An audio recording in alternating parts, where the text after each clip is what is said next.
আমাদের এই ব্রাজিলের জার্সিতে ঘামের দাগ আছে, রক্তের দাগ আছে, কাদার দাগ আছে, কিন্তু কোনো কলঙ্কের দাগ নাই। আসলেই কি তাই? रुको जरा सबर करो। বেশি দূরে যাব না, সালটা 1995, ব্রাজিল ভার্সেস আর্জেন্টিনার ফুটবল ম্যাচ।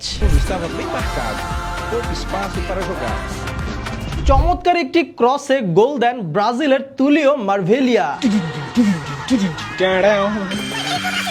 বাট এই জায়গায় ব্রাজিলিয়ান প্লেয়ারটা বলটা রিসিভ করছে কিভাবে? আরো দুইবার দেখেন। হাত দিয়ে বলটি থামিয়ে তারপর দিয়ে দিল চমৎকার গোল। গোল হওয়ার সাথে সাথেই কিন্তু আর্জেন্টিনার প্লেয়াররা তেড়ে যায় রেফারির দিকে হ্যান্ডবলের নোটিশ দেওয়ার জন্য,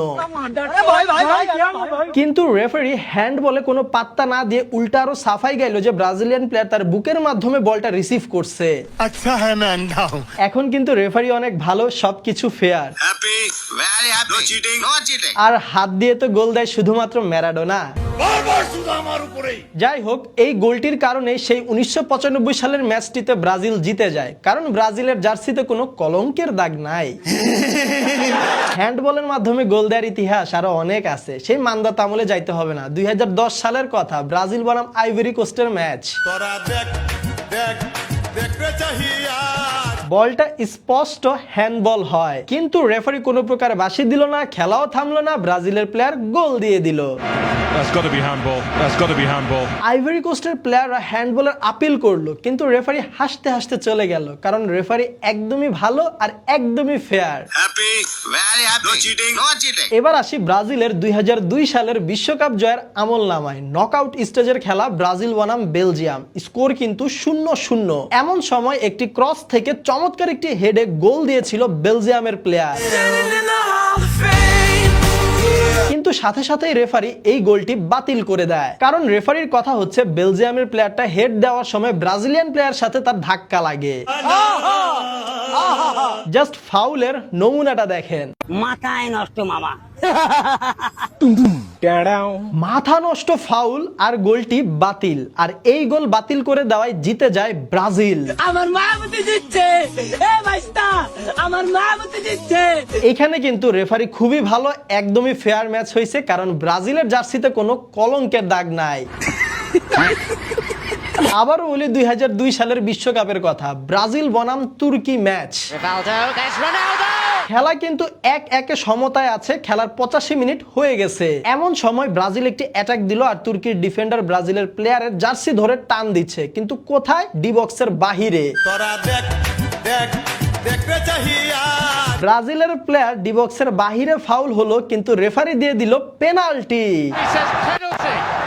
ওই ম্যাচের কমেন্ট্রি লাইভ খেলা দেখার সময় কি বলতেছিল চলেন একটু শুনি। But should it really be penalty? মানে ধারাভাষ্যকার নিজে পর্যন্ত মদনা হয়ে গেছে রেফারির ডিসিশন দেখে। সে আরো কি বলে শুনেন।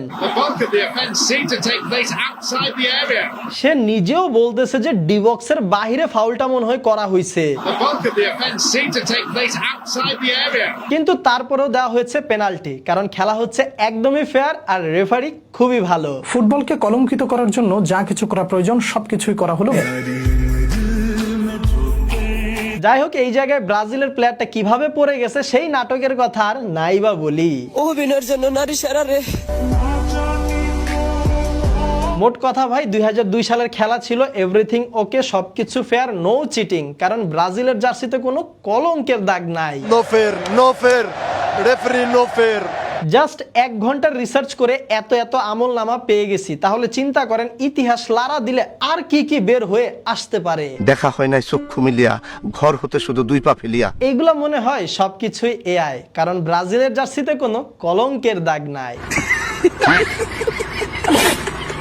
ভাগ্যিস 2002 সালের আগে এত পরিমাণের ফেসবুক, ইউটিউব কিংবা এত প্রমাণ রাখার ব্যবস্থা ছিল না, এত প্রচারণাও হইতো না ঠাস ঠুস।